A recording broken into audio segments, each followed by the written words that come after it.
اب جو ہے صفحہ نمبر 84 ہے، وہاں لکھائی کی مشق ہے۔ تو بچے یہاں چھوٹا گاف اور بڑا گاف لکھنا سیکھیں گے، تو سب سے پہلے ویڈیو دکھائیے تاکہ وہ حرف کی بناوٹ کو ویڈیو کی مدد سے جان سکیں۔ اس کے بعد بچوں سے کہیے کہ پینسل کو نقطۂ آغاز پہ رکھیں، تیر کے ساتھ ساتھ لکھیں اور اوپر ایک شوشہ لگائیں، یہ ہے گاف، یہ گاف کی بڑی شکل ہے۔ اسی طرح پینسل کو نقطۂ آغاز پہ رکھیں، تیر کے ساتھ ساتھ لکھیں اور اوپر ایک شوشہ لگائیں، یہ گاف کی چھوٹی شکل ہے۔ اسی طرح بچوں کو بتائیے کہ وہ گاف کی بڑی شکل اور چھوٹی شکل کو خود سے بھی لکھیں۔ جب بچے صفحہ مکمل کر لیں تو پھر نیچے گیند، گلاب، گڑیا اور گاڑی کے الفاظ لکھے ہیں جو کہ ڈاٹڈ ہیں۔ بچوں سے کہیے کہ ان پر پینسل پھیریں تاکہ، اور پینسل پھیرتے وقت بچے جو ہیں وہ بآواز بلند ان الفاظ کو پڑھیں تاکہ ان کی بولنے کی، سننے کی، پڑھنے کی اسکل جو ہے وہ زیادہ سے زیادہ بہتر ہو۔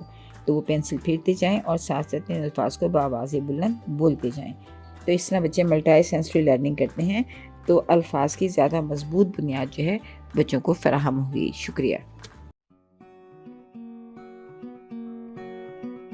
بچوں کو حرف گاف درست انداز سے لکھنا۔ نظم: گاف لائن پر لیٹا ہوا، گاف کے اوپر 2 مرکز گا کر سکھائیں۔